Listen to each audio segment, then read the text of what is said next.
Bwana Yesu asifiwe kaka. Amina. Habari ya uzima? Salama.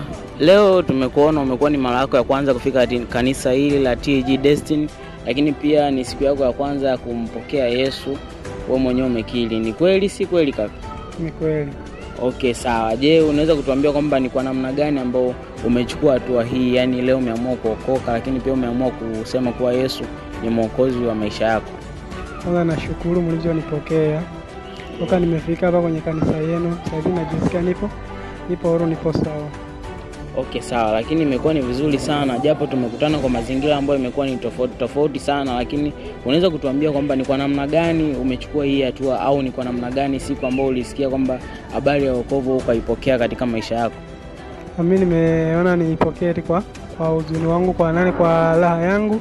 Ndio nimeona bora nipokee neema, nikasali, nikashukuru Mungu kwa vile ni muda wa kushukuru. Okay, sawa. Je, unaweza kutuambia kwamba wewe ni mtu kutoka wapi? Kigoma. Okay, kutoka Kigoma. Kwa hiyo ni kwamba umetoka Kigoma mpaka ukafika hapa Dar es Salaam kwa siku ya leo, au una muda? Na kama wiki 3 hivi. Okay, sawa. Je, ni kwa namna gani ambapo tangu umpokee Yesu au tangu ukiri kuwa Yesu ni mwokozi wa maisha yako, ni mabadiliko yapi ambayo unajisikia katika ibada hii ya leo ya hapa TAG Destiny? Mimi kutoka jana nilipokutana na dada na wao kaka walionipokea, tukakutana nao huko mtaani huko. Nijisikia waliponiombea naanza kujisikia nipo huru.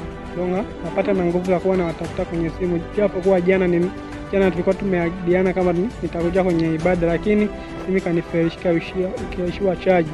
Sasa nasema tusio mbaya, asubuhi ndio nawatafuta, bahati nzuri nabahatika nawapata.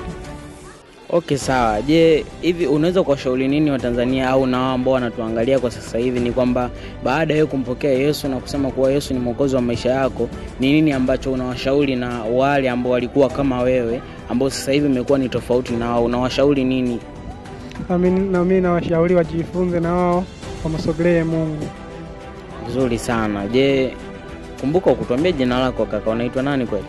Naitwa Shabani Edward Sado. Okay, sawa kaka, tunashukuru sana kwa ajili ya kuja katika kanisa letu hili la TAG Destiny. Tunashukuru sana kama uongozi wa hapa, lakini pia wapenzi watazamaji, kama mnavyomsikia ndugu yetu anawakaribisha sana katika kanisa letu, lakini pia neno aliyosema kwa siku ya leo anasema kuwa wote ambao hatujamkubali Yesu kama ni mwokozi wa maisha yetu, basi anawakaribisha sana.